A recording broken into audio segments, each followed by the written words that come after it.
Don't just smile, sir, respectfully. You're saying you're making a corridor. They can go to Egypt. You're bombing them. You say you want to save them, but they can't come in. Netanyahu told everyone to leave the area. Where were they to go? Okay. Very, I mean, this is thought out. It's not something that we tell them, go to the beaches, go drown yourselves, God forbid. Not at all. There is a huge expense, almost endless space in the Sinai desert, just on the other side of Gaza. The idea is, and this is not the first time it will be done, the idea is for them to leave over to the open areas where we and the international community will prepare the infrastructure, tent cities with food and with water. You know what? Just like for the refugees of Syria that fled a few years ago to Turkey. Turkey received 2 million of them. This is the idea. Again, I say there is a way to receive them all on the other side for temporary time on Sinai. Because what did Hamas turn out on the other Gaza? side? Are we talking about Rafah? Are you saying the other side that go to Egypt?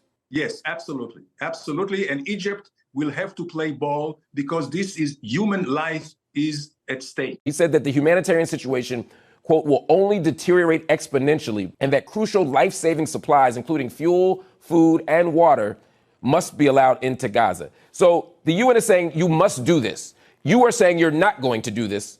How do you... No, we're not saying that. He's saying doing it immediately. What I'm saying is what you're doing. No. He's saying doing it immediately. I got you. I'll tell you exactly what we're saying. I'm saying we will do everything for the Gazan people. Once and now we demand immediate surrender, unconditional surrender of Hamas. If Hamas people come out with their hands up and clear their weapons, believe me, everything will be restored to Gaza. It is Hamas in Hamas hands. Now I understand.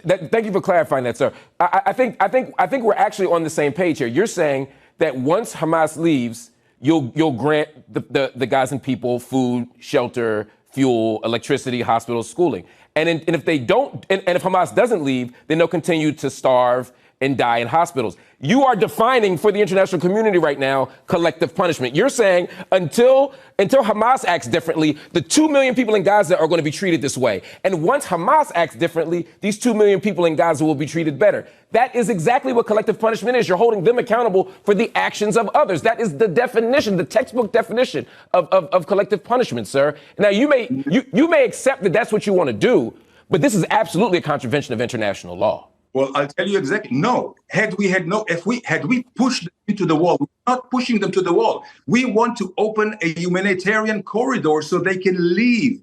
But if Hamas, so that who can leave? Citizens? You're saying civilians can leave, but only through the Rafah border, correct? At this point, yes. So they can't come. Where else? Your country. They can come into Israel.